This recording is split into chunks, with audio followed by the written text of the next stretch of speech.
Hello friends, my name is Ruchika Sharma. Welcome to my channel study with Ruchika Sharma. हम class +1 का chapter 6 कर रहे थे, अकाउंटिंग इक्वेशन। उसका एक लास्ट टॉपिक रहा हुआ था जो कि है source document of accountancy. Let's start. Source document of accountancy. Source documents are the first record about the details of a business transaction. Such documents report the date, the amount, parties involved and the nature of the transaction. Source document किसी भी business की daily के transaction का first record होता है। Suppose करो कि मैंने एक टीवी परचेज किया है, तो जो सेलर होगा वो मुझे टीवी परचेज करने के बदले में बिल देगा। वही बिल क्या होगा? सोर्स डॉक्यूमेंट होगा। इस डॉक्यूमेंट में ट्रांजैक्शन की डेट लिखी होती है, कौन कौन सी पार्टीज इसमें इन्वॉल्व हुई है, उनका नाम होता है, ट्रांजैक्शन किस नेचर का है, मीन्स कैश में है या क्रेडिट में है, इन सबको इसमें इंक्लूड किया जाता है। Types of source document. Source document 7 types के होते हैं. First is cash memo, second is invoice and bills, third is receipts, fourth is pay in slip, fifth is cheque, sixth is debit note and seventh is credit note. Cash memo. When a trader sell goods for cash he gives a cash memo. जब कोई trader goods को cash में sell करता है तब वो cash memo देता है. And when he receive goods for cash he receives a cash memo. और जब कोई गुड्स को कैश में परचेज करता है तब वो कैश मेमो को रिसीव करता है. Detail regarding the items, quantity, rate, the total price is mentioned in the cash memo. इस कैश मेमो में आइटम के रिगार्डिंग सारी डिटेल्स होती है कि कौन सी आइटम खरीदी है, कितनी क्वांटिटी है उसकी, रेट क्या है और टोटल प्राइस, ये सारा उस कैश मेमो में मेंशन किया गया होता है. इनवॉइस. एन इनवॉइस और bill is prepared by the seller of goods when he sell goods on credit. Invoice और बिल सेलर तब प्रिपेयर करता है जब वो गुड्स को क्रेडिट पर मीन्स उधार में सेल करता है. It contain the name of the parties to whom goods are sold, the rate, quantity and the total amount of the sale. इसमें हम पार्टी का नाम लिखते हैं जिसे गुड्स बेची गई होती है, गुड्स का अमाउंट, क्वांटिटी, कितने क्वांटिटी बेची गई है गुड्स की, रेट, इन सबको उसमें लिखते हैं.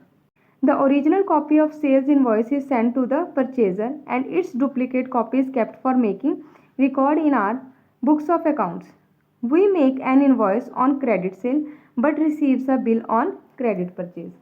सेल्स इनवॉइस की ओरिजिनल कॉपी को तो परचेजर को दे दिया जाता है और उसकी एक डुप्लीकेट कॉपी अपने पास रखी जाती है. ऐसा क्यों किया जाता है? क्योंकि उसी डुप्लीकेट कॉपी के आधार पर ही हम ट्रांजैक्शन को अपनी बुक्स ऑफ अकाउंट में रिकॉर्ड करते हैं. जब क्रेडिट सेल की जाती है तो इनवॉइस को देना पड़ता है और जब क्रेडिट परचेज की जाती है तो क्या रिसीव होता है? तब हमें बिल रिसीव होता है.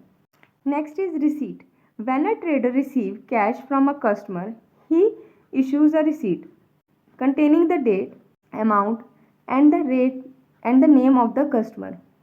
अभी हमने पढ़ा कि जब क्रेडिट में परचेज किया जाता है कुछ तो हमें क्या रिसीव होता है? इनवॉइस रिसीव होता है.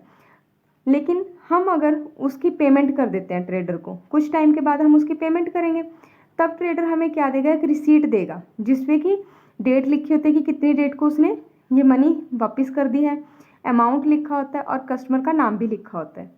एक एग्जाम्पल से समझ लेते हैं इसे. सपोज करो कि मैंने कोई गुड्स क्रेडिट पर परचेज की है और कुछ टाइम के बाद मैंने उसकी पेमेंट कर दी है, तो मुझे उसके लिए प्रूफ तो चाहिए ना कि मैंने पेमेंट कर दी है. नहीं तो क्या होगा? वो जो ट्रेडर है वो मुझसे दोबारा भी तो पैसे मांग सकता है. इसलिए मुझे एविडेंस की ज़रूरत होगी कि मैंने वो पेमेंट कर दी है. तो वो जो एविडेंस के रूप में मैं उसको कहूँगा कि मुझे लिख के दे कि मैंने आपकी पेमेंट कर दी है. तो फिर वो मुझे एक रिसीट देगा जिसमें कि लिखा होगा कि मैंने उसको इतना अमाउंट इतनी डेट को पे कर दिया है. उसी को हम क्या बोलते हैं? रिसीट कहते हैं. Fourth is pay in slip. This is a form available from a bank and is use to deposit money in the bank. Pay in slip एक फॉर्म होता है जो कि बैंक से मिलता है और ये जब मनी को हम बैंक में डिपॉजिट करवाते हैं उस टाइम पे इसको यूज़ किया जाता है. Fifth is cheque. A cheque is an order in writing drawn upon a bank to pay a specified sum to the bearer or the person named in it. Cheque bank के लिए एक order होता है कि bank उस customer को या उस पर्सन को जिसका उस चेक पर नाम लिखा होता है उसे उतना अमाउंट पे कर दे जितना कि उस चेक पर लिखा होता है. Sixth is debit note. When we return goods to the supplier, we prepare a debit note and send it to the supplier with the return goods. जब हम सप्लायर को गुड्स रिटर्न करते हैं तब हम डेबिट नोट को prepare करते हैं। तो इस डेबिट नोट को रिटर्न की गई गुड्स के साथ सप्लायर को भेज दिया जाता है। It is a source document which contain the date of transaction, the name of account which is debited, the amount and the reason for debit. इस डेबिट नोट में ट्रांजैक्शन की डेट लिखी जाती है, अमाउंट लिखा जाता है और डेबिट किए हुए अकाउंट का भी नाम उसमें लिखा जाता है और इसे गुड्स को रिटर्न करने का इसमें रीज़न भी लिखा जाता है कि क्यों हमने गुड्स को रिटर्न किया है। 7th is credit note. When goods are received back from a customer, a credit note is sent to him. A duplicate copy of the credit note is retain for record purpose. Credit note में जब customer से बिकी हुई goods वापस receive हो जाती है, customer हमें गुड्स को वापस भेज देता है, तो कस्टमर को एक क्रेडिट नोट भेजा जाता है। इस क्रेडिट नोट की एक कॉपी सेलर अपने पास रखता है ताकि जब वो बुक्स ऑफ अकाउंट में इस ट्रांजैक्शन को रिकॉर्ड करे तो वो इसको यूज़ कर सके। नेक्स्ट टॉपिक है वाउचर्स।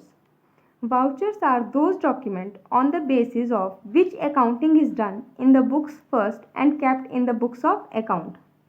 वाउचर्स एक ऐसा डॉक्यूमेंट होता है जो कि सोर्स डॉक्यूमेंट के बेसिस पर तैयार किया जाता है, जो कि हमें ये बताता है कि कौन सा अकाउंट डेबिट करना है और कौन सा अकाउंट क्रेडिट करना है।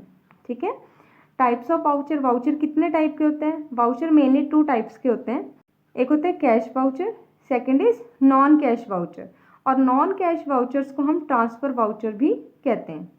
अब कैश वाउचर भी फर्दर 2 पार्ट्स में डिवाइड होते हैं। फर्स्ट इज डेबिट वाउचर और second is credit voucher.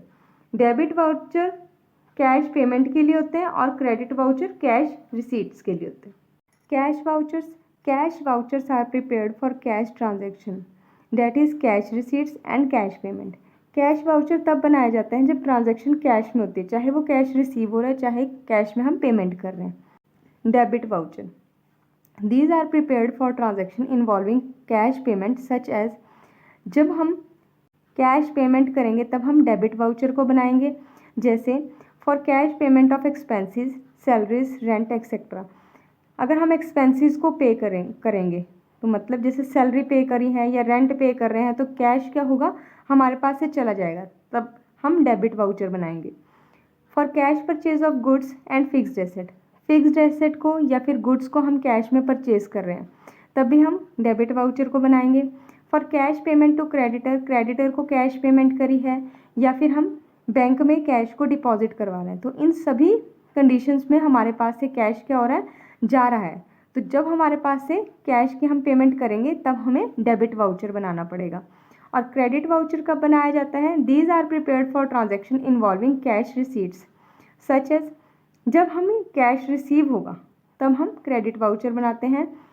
For cash receipt of income, जैसे इनकम हो रही है, हमें कैश में रिसीव हो रही है, कमीशन रिसीव हो रहा है, इंटरेस्ट रिसीव हो रहा है, तब क्रेडिट वाउचर बनाए जाते हैं। For cash sales of goods and fixed asset, goods को सेल किया है या फिक्स्ड एसेट को सेल किया है, इनको बेचने से जब पैसा आएगा तब भी हमें क्रेडिट वाउचर बनाना पड़ेगा। For cash receipt from debtors, debtor से कैश रिसीव हो गया है या हमने बैंक से पैसे निकलवाए हैं तब भी हमें कैश रिसीव होगा। इन सभी कंडीशंस में क्रेडिट वाउचर बनाया जाता है। Difference between source document and vouchers. Source document और वाउचर में क्या डिफरेंस है? Source document, these are the first record about detail of business transaction. Source document किसी भी बिजनेस की जब ट्रांजैक्शन होती है उसका फर्स्ट रिकॉर्ड होता है। ठीक है। फॉर एग्जांपल अगर मैंने एसी खरीद लिया है तो एसी खरीदने पर जो मैंने सबसे पहले रिकॉर्ड किया जाएगा उसको, मतलब मुझे बिल मिलेगा उसके बदले में, वो हमारा सोर्स डॉक्यूमेंट होगा। ठीक है। Vouchers, these are prepared on the basis of source document. Source document का जो मुझे बिल मिला है उसके अकॉर्डिंग हम इसको अपनी बुक्स ऑफ अकाउंट में लिखेंगे, नोट डाउन करेंगे, तब हम वाउचर्स बनाते हैं। ठीक है।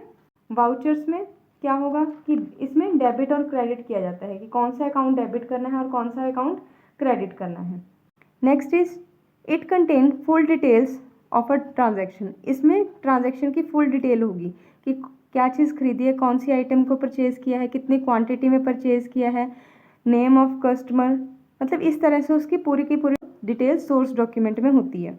और इसको कोई भी बना सकता है, जिसको अकाउंट्स की नॉलेज नहीं भी होगी वो भी सोर्स डॉक्यूमेंट को ईजिली बना लेगा।